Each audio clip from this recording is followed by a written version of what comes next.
Hello and welcome once again to the monthly BV Magazine podcast. As ever, your genuine slice of rural Dorset life. This is episode 1 for July 2023, and it's hello from me, Terry Bennett. And hello from me, Jenny Devitt.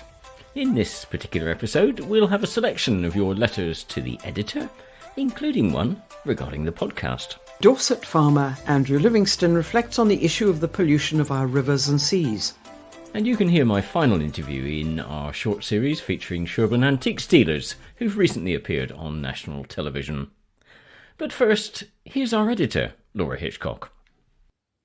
As the mother of 4 adult children, well, one's 16, so she just thinks she's an adult, I find myself constantly amazed and inspired by the attitudes and resilience of this next generation. They navigate a world filled with challenges, uncertainties, pressures, and yet they continue to shine brightly, trying hard to make a positive impact. At every turn, they're dismissed. They're woke snowflakes. They're lazy, sensitive souls who need to get a backbone, to face real life, to suck it up, buttercup, life's not fair. Yet, from where I'm sitting, I see a generation more tolerant and more inclusive than any of those who've come before. Lewis Capaldi was a headliner at Glastonbury this year, and I'm sure anyone who saw his set will always remember it. He's made no secret recently of his battle with Tourette's, and throughout the performance his tics became more pronounced. Eventually his voice failed. He simply stopped singing, his distress obvious. But what struck me was the response from the crowd, that mass of the youth of today. Nobody mocked, nobody jeered. Instead, the vast sea of people raised their voices and sang for him. They carried him. They filled the spaces where he faltered.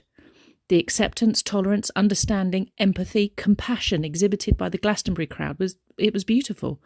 An example of the strength of unity in a world that seems so divided. It filled me with hope. Our young people may be shouting down the intolerant voices of their elders. They may be angry at this world we're leaving them to fix. But their resilience, their search for authenticity, and their unwavering hope for a better future are a daily inspiration and a guilty poke at my grumpy, cynical self. They're also ridiculously funny. When I grow up, I plan to be more like them. I do so much agree, Laura. And we start our selection of your letters to the editor this time with a response to last month's Rage Against the Mow. Referring to the letter published in June titled Rage Against the Mow, I can't help but express my deep disappointment as well. I wholeheartedly agree with Sarah G's sentiments. The council's actions of mowing during No Mow May have shown blatant disregard for the welfare of local wildlife and the ecosystem. It's high time they revisit their policies and take our local environment seriously. And that contributor's name and address were supplied. And Tom Stanton of Sherborne writes on the same subject. He says, I'm writing in response to the letter by Sarah G from Sturminster Newton about the premature trimming of our grass verges during No Mow May. Sarah's concern resonated with me, but a public hounding, trendy though that may be now, is not the adult and mature way forward. Perhaps Sarah G should direct her inquiries to the council first? I think we need to discuss the reasons for such decisions, instead of purely blaming the council. Perhaps we should invite the council to share their maintenance schedule and the rationale behind it, and open up a dialogue to avoid such issues in the future. Only then can we work together to preserve our local ecosystem. This letter is from Brian Thorne of Wimborne on the subject of kickboxing. I read your June 2023 editorial and couldn't help but question your approach towards physical activity. It seems you're engaged in kickboxing to spite your teenagers. Isn't it crucial to undertake physical activities because they benefit us health-wise and not merely to prove a point to others? Moreover, the dismissive remark on your body not being a typical kickboxer's may discourage other potential learners. Shouldn't we promote body positivity and inclusivity in all aspects of life, including sports? Editor Laura responds, though humorous, I'm fairly sure my letter was very clear in expressing my love for kickboxing and in the fact that I take great joy in the sport. I am also very comfortable with being an overweight, middle-aged mum who kickboxes, and I strongly encourage everyone, no matter their body type, to get up and be more active. I passed my grading, by the way. 3 more to black belt, and thanks for asking. Marion S. of Blandford wrote in on the subject of the Swanage hike. I refer, she says, to your experience shared in June's edition regarding your visit to the AONB near Swanage. While I appreciate your enthusiasm about the region's stunning heathland and the peace one may find there before the summer rush, I want to challenge your invitation to readers to explore the area. We must remember that such beautiful landscapes are delicate ecosystems that could potentially be harmed by increased foot traffic. Even with the best intentions, visitors can disrupt the local fauna and flora, inadvertently damaging these habitats. In the future, I request that you consider the potential impact on the environment before encouraging such visits. A further letter on the same subject from Tina Gordon of Blandford. In your June 2023 issue, you detailed a beautiful walk from Swanage. I did a particularly lovely 7-mile version using your suggested route and shortcuts. Thank you. And also very much enjoyed your editorial expressing your delight in the beauty of Dorset in the early summer. I would like to express my appreciation. The abundance of natural beauty in Dorset, from the lush hedgerows to the wildflower meadows and empty heathlands, is often overlooked by those who either scoot past Dorset on their way elsewhere, or, sadly, by those so caught up in the treadmill of modern stressful life that they have no time to stop and enjoy it. I find your magazine motivates me every month. We locals must venture outdoors and explore our surroundings more often. And finally, a letter very much appreciated by Terry and me from Roger B. of Shaftesbury about the podcast. He says, I'm a long-time subscriber and follower of the BV and, more recently, its associated podcast. I've recently been immensely impressed by the quality of the podcast, particularly over the last few months, and I felt compelled to voice my appreciation for the hard work and dedication demonstrated by the team. Firstly, I'd like to commend the dynamic duo of Jenny Devitt and Terry Bennett. The relaxed yet insightful style of their interviews has become something I look forward to each month. Their engaging conversations provide a fresh perspective and understanding. I find, even when I've already read the relevant magazine article, I never fail to learn something new from the podcast. Recent highlights for me were Jenny's talk with Natalie Ween on her Dorset Island discs, Lily Smith and her rare breed pigs. I always enjoy Jane Addams when she appears, and Terry's interview with the chap from Sherborne Antiques prompted me to visit, and I'm so glad I did. I'll admit I always skip Karen Geary's nutrition articles, not my thing, but her interview this week was interesting and entertaining, and is what prompted me to write.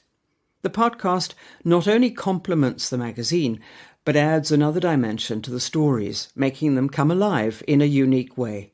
I would encourage any BV reader who hasn't yet dipped into the podcast to give it a try and enjoy the excellent interviews and stories that Jenny and Terry bring to us each month. Keep up the good work. Thank you so much, Roger, for your very kind words.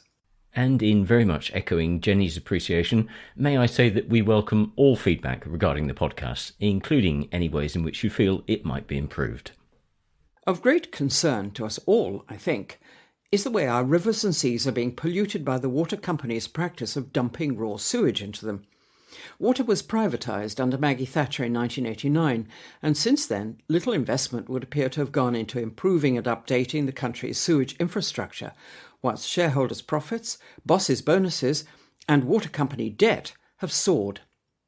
In the June issue of the BV Online magazine, Dorset farmer and regular contributor Andrew Livingston wrote an article about how farmers are frequently given a hard time over water pollution, unlike the water companies, until, of course, relatively recently.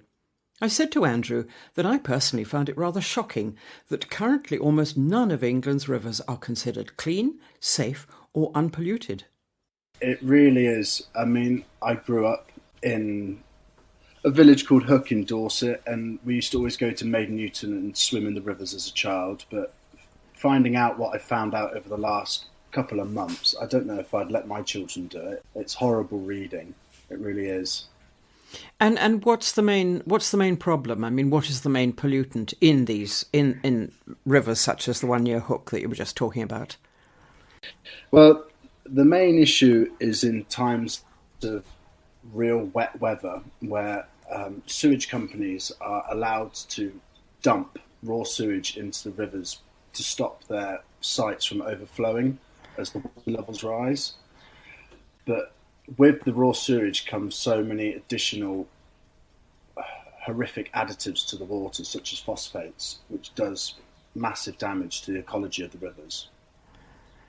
And where does phosphate come from then, mostly? It comes from the products they use to break down the effluent, to break down the feces, as it were. And it comes from the feces. But it also comes, if I understand correctly, it also comes as a sort of byproduct of what farmers put on their fields. Yes, it is a byproduct of a fertiliser. So farmers do also predominantly get a blame for the condition of rivers. If you look at the River Wye in Hereford, they have massive issues with phosphate levels due to the amount of chicken manure that's spread around the area because of the high number of poultry farms that are in that county. Yes, Herefordshire and Worcestershire have, if I understand correctly, have the biggest percentage of large factory farms, chicken factory farms in the whole country, don't they? And the Wye is effectively dying as a river. It is, yeah. The main poultry producer in that area, called Avara Foods, they are currently working hard to reduce the phosphate levels, and they have now begun monitoring the levels in the river because of the amount of complaints. And it is also now pretty much impossible to get planning permission to build a new poultry farm in that area, just because they know it's an issue and they don't want to continue contributing to that issue. But to come back to our county, to come back to Dorset, so if I understand you correctly, you're saying effectively that most of the phosphate pollution, which is so environmentally damaging, which enters the watercourses, is not coming from farming, but from the water companies, from sewage. Yes, that's correct. Because any farmer will tell you that there is no point muck spreading on a field when it's about to rain, because you're just wasting your time. So when these high levels are found, they're found all the time, all year round. It's not just in muck spreading season for agriculture. But of course, this whole business of the pollution and the level of pollution from the water companies nationally is something that's really only come to light in relatively recent times, isn't it? And up until then, I guess that it's mostly been farmers who've been blamed for polluting watercourses. Do you think that's fair? No, I do not. I think farmers, unfortunately, get the blame for most things in life. Unfortunately, farmers are never particularly put in a good light in the media, and they're often the scapegoat for many issues, when realistically, if you look at the last few years, I mean, this country wouldn't have survived COVID if it wasn't for the farmers that are out there producing food for everyone, day in, day out, with no social contact with anyone. So, from what you're saying, it sounds as if it's a case of the little boys get the blame, whereas it's the big boys who really should be blamed. Yes, it should be. I think, looking at the response to my article last month, I think that it's also the perception of the public. People don't feel as though these water companies should be getting away with it, and the bosses of these water companies should be getting such big bonuses which equate to the level of pollution in the water and how environmentally friendly they have been, when they're not. It's awful, it really is. And my understanding is that the boss of Wessex Water, which is the area that supplies us with our water supplies and our sewage, received something like £61,000 in his annual bonus recently. Yes, yeah, for hitting green targets, even though a report showed that they'd actually released more raw sewage into the rivers in that previous period than previously before. It's just absurd to me. It's sickening, really. Andrew, given the amount of adverse publicity that the water companies nationally have received recently, do you think that the tide is now turning against them? I would like to think so, but unfortunately, the owners of these big businesses and these big companies, they usually have a large amount of protection from the government, which means that nothing will be done about it, which is just the sad fact of life, unfortunately. And not even if there's sufficient public pressure? Well, if people kick up enough of a stink, then hopefully something will be done. But there's so many issues going on that just get brushed under the carpet. I feel as though it's just going to be one of those things, and it's the rivers that are going to have to pay for it. You say that there are so many issues being brushed under the carpet. What, for example? For example, issues on inflation, immigration. Every daily issue that the government has to tackle, and the public. Well, and I guess the worst one at the moment is you look at the Just Stop Oil protesters. I think no matter how much they paint buildings and ruin sporting events, I don't think anything will be done other than what is currently being done anyway. I don't know what your feelings are on the matter, but it is a rather surprising and perhaps alarming fact that of all the countries in the world, ours is the only one that has privatised water. I did not know that. That is, if you think about it, I don't know what difference the government would make if it was a nationally run service anyway. I think they'd still run shortcuts and do whatever they can to do it the cheapest way possible, no matter what the damage is. So what would you like to see happening to the water in this country? Would you like to see it going back into going out of private ownership so that there aren't the bonuses paid and the money isn't going into investment accounts where there's little transparency and where a lot of the profits are going abroad? I wouldn't call so much for that kind of action, but I would certainly suggest that there is some auditing service that begins punishing water companies for when they are taking shortcuts and they are not being environmentally friendly. And I would certainly control bonuses, have bonuses given out when targets are actually met, when water courses are starting to look a bit cleaner and a bit greener and ecology is improving. One idea for one would be if a river within a sewage company's catchment, a water company's catchment area is deemed to be not clean enough, I would take their bonuses away and I would use the money to give to local charities that will improve the ecology of the area. Dorset farmer Andrew Livingston on what is currently a topic very much in the news and of great concern to us all. If you're a regular listener to the podcast, you may recall that in the June episodes, we featured interviews with Craig Wharton of the Sherborne Antiques Market and Karen Speed of Molecular, both businesses having recently featured on national television programmes. Time constraints prevented us from including the final interview with George Holtby of Holtby Co, who occupy premises in the old yarn mill just down from Molecular. I recorded an interview a few weeks ago with George, and here it is now.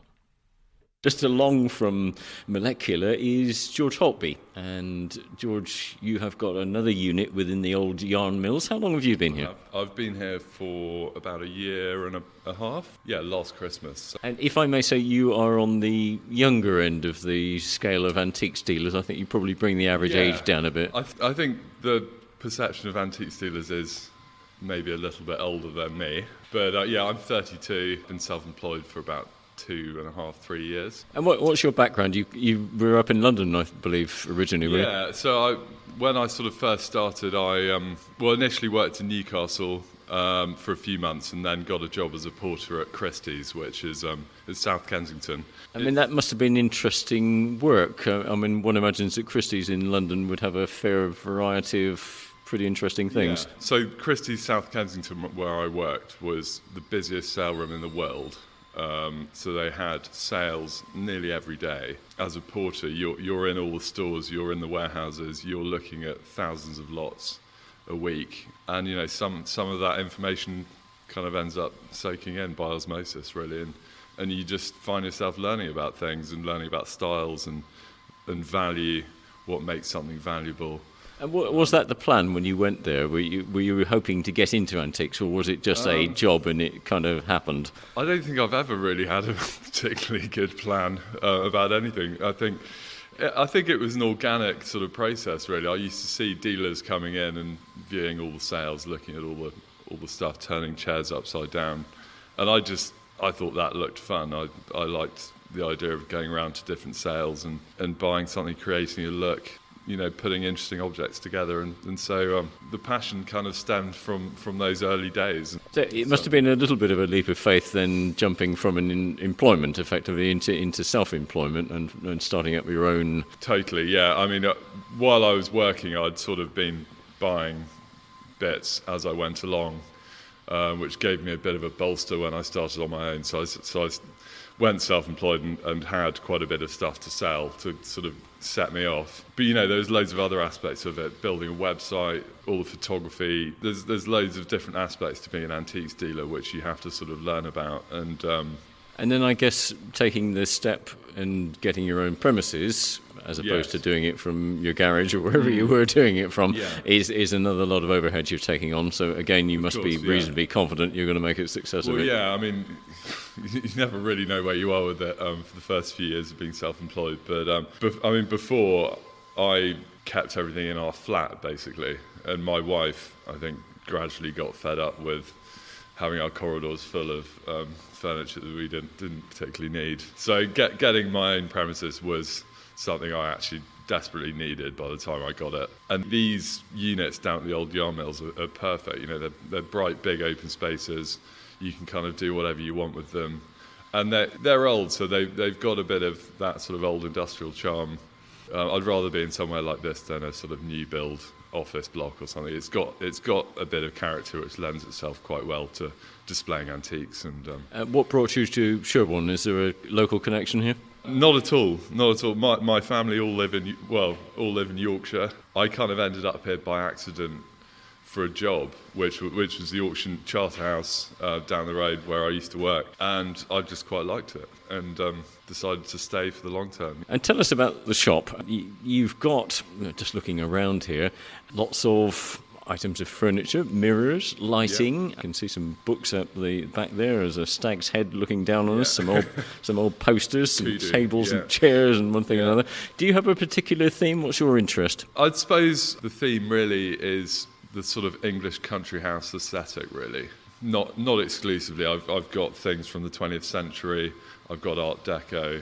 I've got Edwardian, arts and crafts, a bit of Georgian. I suppose it's an interiors look and a real mix. It's quite difficult to sum up my style, really, but I mean the best thing is come down and have a look, I suppose, and then you'll get an idea of it. But I think it's sort of a country house look is probably the best way to describe it, really. Yeah, I think it's very accurate. Apart from maybe the rather dominating lights you have down the middle here, which would certainly look out of place in a country house. What's the history of those? They're big globes, which I'm saying would probably be 2 or 3 foot diameter. They are big, yeah. So I mean, these came from a chap in Sussex actually, and a big dealer. And I think they probably originally came out of a big office or something in London.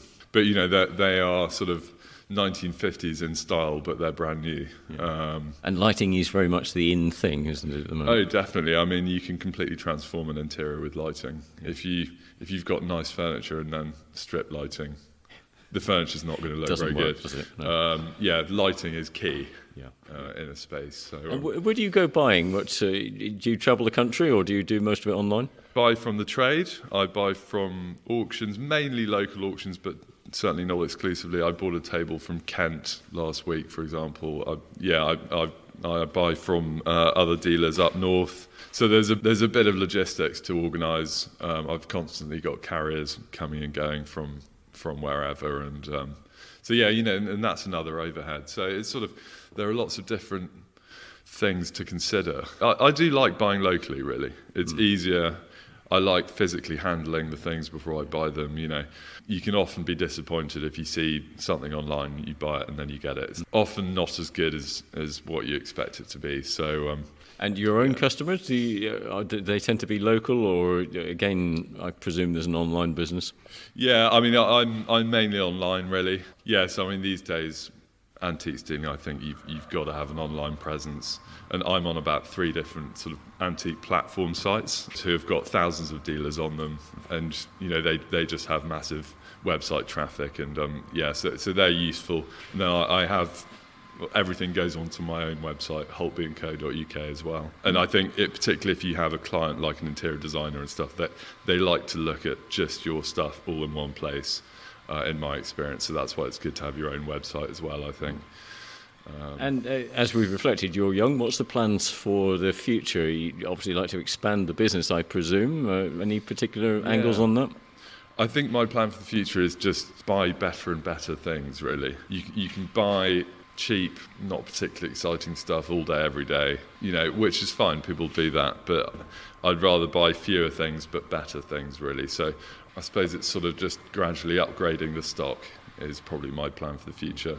I'm doing a big antiques fair in London, which is a big deal for me, called Battersea Decorative Fair in May. So that's kind of a major thing for me. So I'm trying to buy nice things for that, basically. And I imagine those sorts of things are good showcases for your business. Absolutely, yeah. I mean, just from a marketing point of view, definitely, yeah. It's all about meeting other dealers, meeting good clients. It's just a good way of putting your name out there, getting well known. I mean, in the grand scheme of things, I'm not particularly well known. I mean, that is why the internet's so useful, because even for someone that's just started, you can put your stuff in front of thousands of people, whereas back in the day, it would be who's going to wander into your shop.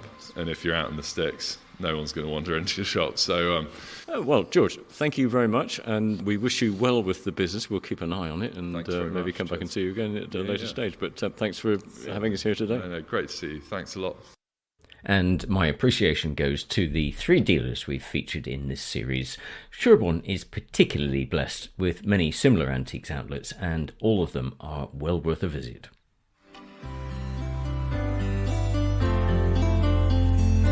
Well, that's it for episode 1. We hope that you found it interesting and that you'll join us next week for episode 2. Until then, thanks for listening, and it's goodbye from me, Terry Bennett. And until next time, bye-bye from me, Jenny Devitt.